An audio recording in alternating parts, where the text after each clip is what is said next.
জনাব শামীম ওসমান, আপনাকে আমাদের অনুষ্ঠানে স্বাগত জানাই। বাংলাদেশের রাজনীতিতে শেখ হাসিনা গত 15 বছর যে দুঃশাসন, যে অপকর্ম চালিয়েছেন, তাকে শক্তিশালী করতে, তার পাশে থাকতে আপনার একটা সক্রিয় অবস্থান ছিল। আপনার কাছ থেকে একটু আমরা এটা শুনতে চাই।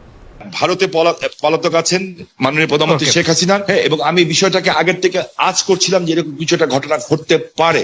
আমি এই কথা দিয়ে এটা প্রমাণ করতে চাই না যে ওনারা করেছেন দেখে আমাকে করতে হবে, এটা আমি বলতে চাই না। আমাকে দলের থেকে জানানো হয়, সরকার প্রধান থেকে প্রধানমন্ত্রী জানান যে আমার উপরে হামলা হবে।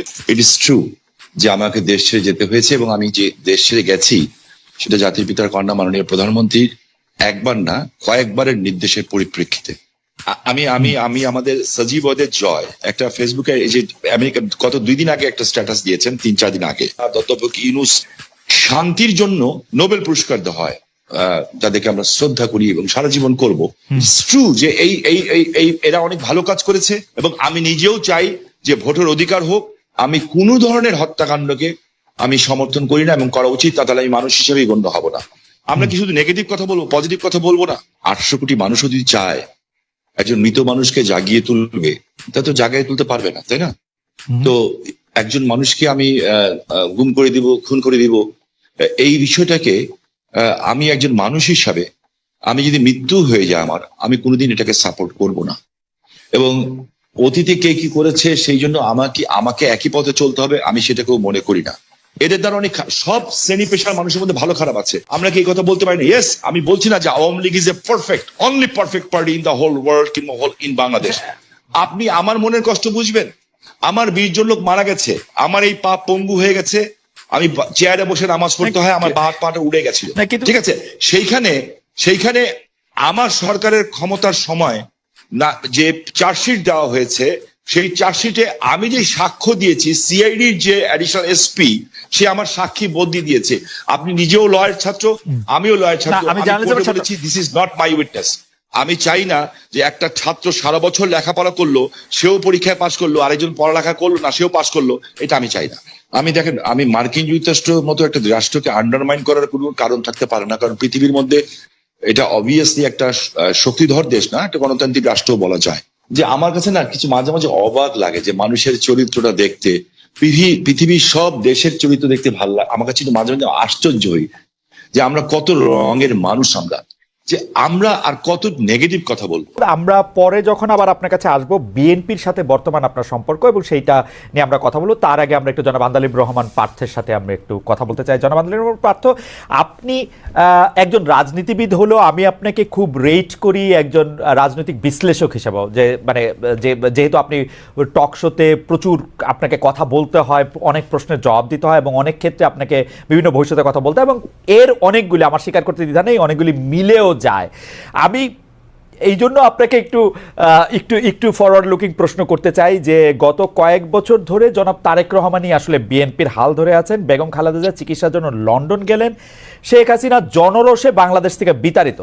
রাজনীতির এই পরিবর্তনটা আপনি আসলে কিভাবে দেখছেন? নতুন নেতৃত্বে নতুন রাজনীতির সূচনা কি হতে চলেছে? বিশেষ করে 90-এর পর যদি আমরা আওয়ামী লীগ ও বিএনপির শাসনকাল যদি বিশ্লেষণ করি, সরকারে বা ক্ষমতায় এলে মানে এটা একটা, এই প্রশ্ন বারবার হচ্ছে যে তারা যে গণতান্ত্রিক থাকবেন, কর্তৃত্ববাদী হবেন না, সেরকম কি মনে হচ্ছে? মানে এই নেতৃত্বে যারা আছেন, এটা তো অবশ্যই ঠিক, জনাব তারেক রহমানই আসলে 20-22 বছর ধরে অন্ততপক্ষে দলের ডেপুটির হালটি ধরে আছেন, কিন্তু মানে এই নেতৃত্বের ক্ষেত্রে কি কোনো পরিবর্তন আসছে? ব্যক্তি মানুষ না, আদর্শের, দৃষ্টিভঙ্গির, আপনি কিভাবে দেখছেন? একটু। আপনাকে ধন্যবাদ খালেদ, আপনি তো অনেক ওয়াইড একটা প্রশ্ন করেছেন আমাকে। আমি একটু ব্যাকগ্রাউন্ডে যাব। দেখুন, আপনি সমষ্টিগতভাবে যদি বাংলাদেশের রাজনীতির অবস্থা দেখেন, গত 17 বছরে যে একটা ভীতির সংস্কার, ভীতির একটা সংস্কৃতি আমাদের রাজনীতিতে ছিল, যার কারণে 17 বছর কিংবা 20 বছরে ভালো মানুষগুলি রাজনীতি থেকে দূরে সরে যায়। এই কারণে অফকোর্স একটা ভ্যাকুয়াম সৃষ্টি হয় রাজনীতিতে, কারণ 17 বছর আপনি জানেন যে কোনো রাজনীতি করতে গেলেই একটা গুম খুনের একটা ধারণা ছিল, বা মানুষ রাজনীতিবিদদের উপরে কেন জানি এমন, মানে কেন জানি বলবো না, মানুষের যথেষ্ট রিজন ছিল রাজনীতিবিদদের থেকে দূরে সরে যাওয়া। এবং বলে না যে জোকাররা যখন পার্লামেন্টে যায়, তখন জোকাররা মেম্বার অফ পার্লামেন্ট হয় না, পার্লামেন্টটা সার্কাস হয়ে যায়। গত 3টা বছর, তিনটা টার্ম অনেকটা এরকমই একটা অবস্থান ছিল। তো এ কারণে আর তারেক রহমান সাহেবকে নিয়ে আপনি যে কথাটা বললেন, উনি গত 10, 12, 15 বছরে যেভাবে বিএনপিকে বিদেশে বসে যেভাবে নেতৃত্ব দিয়েছেন এবং নিচ থেকে ওপর পর্যন্ত, সত্যি কথা বলতে উনি আওয়ামী লীগের মাথা খারাপ করে দিয়েছেন। যে বাইরে থেকে সাংগঠনিকভাবে উনার যেই নেতৃত্ব ছিল, ন্যাচুরালি বিএনপি ভাঙতে পারেনি, বিএনপি পথচ্যুত হয়নি বা অন্যদিকে যায়নি। তো সেই ক্ষেত্রে দলের মধ্যে এবং আমি মনে করি সারা বাংলাদেশে ওনার একটা আলাদা গ্রহণযোগ্যতা আসছে। এখন বিএনপি সামনের দিকে যদি ক্ষমতায় আসে, তাহলে বিএনপি কি করবে সেটা নির্ভর করে সত্যি কথা বলতে বিএনপির সমষ্টিগতভাবে বিএনপির মানসিকতার উপরে। বিকজ আপনার ডেমোক্রেসি তো অ্যাকচুয়ালি ইজ আ মাইন্ডসেট। আপনি আপনার বিরুদ্ধের কথাকে সুযোগ দিলে ডেমোক্রেসি থাকবে, আর সুযোগ যদি আপনি না দেন তাহলে ডেমোক্রেসি থাকবে না। তো এটা সম্পূর্ণরূপে একটা মাইন্ডসেটের ব্যাপার। এখন বিএনপি যদি ওনার কর্মকাণ্ডে বা বিএনপির কর্মকাণ্ডে যদি সেই রিসিপিয়েন্ট বা ওই রিসিভিং এন্ডে থাকতে পারে বা ওই মানসিকতা থাকতে পারে, এবং এই 17 বছর এত কিছু দেখার পরে যে আপনার রাষ্ট্র পরিচালনায় ব্যর্থতা বা পতন, বা যেটা পতন বলবো না, আওয়ামী লীগের তো, যেটা আমি আপনাকে আনঅফিসিয়ালিও বলেছি যে আওয়ামী লীগ এমন একটা রাজনৈতিক দল যার বাংলাদেশে শুধু রাজনৈতিক পতন হয় না, এই সামাজিক পতনও হয়েছে। যে এই ধরনের সামাজিক পতন আগে হয়নি, বিকজ আওয়ামী লীগের অবস্থানটা, আওয়ামী লীগের অ্যাট্রসিটিটা, আওয়ামী লীগের দুর্নীতি বা সবকিছু একটা হাউস ওয়াইফের কাছে, একটা সাধারণ শিশুর কাছেও চলে গিয়েছিল, এবং এই লাস্টে যে এই গণহত্যাগুলি। তো আমি সেটাই বলবো যে এখন তো আর নির্দিষ্ট শত্রু লাগবে না আমাদের পতনের জন্য। আমরা যদি আওয়ামী লীগ থেকে শিক্ষা না নেই, আমরা যদি ডেমোক্রেসি প্র্যাকটিস না করি, তাহলে অদৃশ্য শত্রু আমাদেরকে সেটা করে দিতে পারে।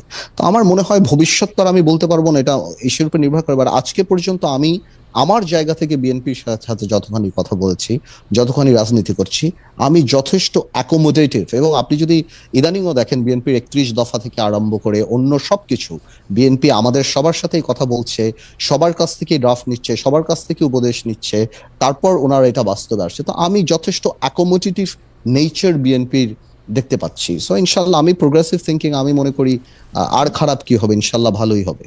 এখনকার গুম খুন নিয়ে আপনি আসলে কি বলবেন? যে সরকারের জায়গা থেকে এটি বারবার অস্বীকার করা হচ্ছে, কিন্তু এটি একটি বাস্তবতা। এই বাস্তবতাকে শামীম ওসমান কিভাবে দেখে, আমাদের যদি খুব সংক্ষেপে একটু বলতেন। আমি আপনাকে একটা জিনিস স্পেসিফিক্যালি বলতে চাই খুব পরিষ্কার ভাবে।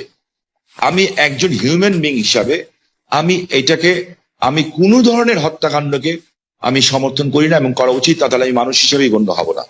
আমরা কোনো খারাপ জিনিসকে আমরা আশা করি না। আমার যে বক্তব্যটা হচ্ছে, আমি কোনো কিছু গোপন করে কথা বলতে শিখি নেই, কারণ আমি সাদাকে সাদা বলার, কালাকে কালো বলার। বাট আমার তার আগে আপনার মাধ্যমে, খালেদ ভাই, আমি কালকে বাঁচবো না জানি না, আপনি একটা ভালো জায়গায় আছেন, জার্মানি একটা ডয়েচ টেলিভিশনের সাথে আছেন। আমি আপনার কাছে অ্যাপিল করছি, রিকোয়েস্ট করছি, যদি অ্যাম্বাসাডারদের সাথে কথা বলতে পারি, কিংবা বিদেশে যেয়ে যদি বড় বড় মন্ত্রী মিনিস্টারের সাথে কথা বলতে পারি, আমি কিছু অভিযোগ দিব।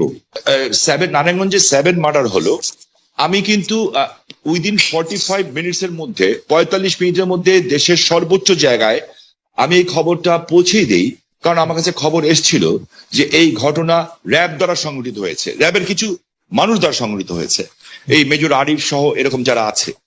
বিকজ তারা ডিস্ট্র্যাক্ট হয়ে গেছিল, যেহেতু আমি এলাকার মানুষ, আমাকে সবকিছু খবর রাখতে হয়, এবং আমি স্বরাষ্ট্রমন্ত্রী মহোদয়কেও জানিয়েছিলাম বিষয়টা, যে something is going on. But এত বড় দুর্ঘটনা হবে এটা আমি বুঝতে পারিনি। কিন্তু দেখেন, যখন এই ঘটনা ঘটলো, আমি কিন্তু আমার ভয়েস রেজ করেছি, এবং এই জন্য আমার জীবনের শঙ্কা ছিল। জনাব শামীম ওসমান, আপনার নিশ্চয়ই মনে আছে একরামুল বলে চট্টগ্রামের একজন কাউন্সিলর, তার মেয়ে যখন বলছিল বাবা তুমি কান্না করছো যে, এবং তারপরে যখন তাকে গুলি করে হত্যা শব্দ আমরা শুনলাম, সেই সময়ের মধ্যে কিন্তু আমরা অনেকেই বলছিলাম যে এইখানেই এটি শেষ হওয়া উচিত, কিন্তু এটি আসলে শেষ হয় নাই। জনাব শামীম ওসমান। জি, আমি আপনার সাথে 100% একমত। একজন মানুষকে আমি গুম করে দিব, খুন করে দিব, এই বিষয়টাকে আমি একজন মানুষ হিসাবে, আমি যদি মৃত্যু হয়ে যায় আমার, আমি কোনোদিন এটাকে সাপোর্ট করব না। এটার চেয়েও বড় সত্য হচ্ছে, এত বড় বড় উচ্চ পদস্থ ধারীরা এখনো কিন্তু জেলখানায় আছেন। যেমন বিএনপির নেতা সালাউদ্দিন সাহেব, ওনাকে গুম করা হয়েছে, খুন করা হয়েছে বলা হলো, ঠিক আছে।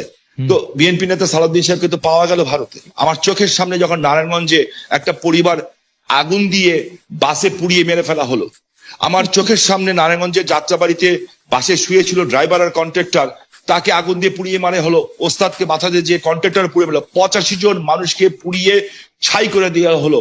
এটার নাম রাজনীতি? আর তাদের বিচার হলো না কেন? যারা আগুন সন্ত্রাস করলো এই দেশে, যারা পুলিশকে পুড়িয়ে মারলো, সাংবাদিককে পুড়িয়ে মারলো, কিন্তু- জজ করে বোম মারলো এবং বিভিন্ন স্কুল সেন্টার উড়িয়ে দিল।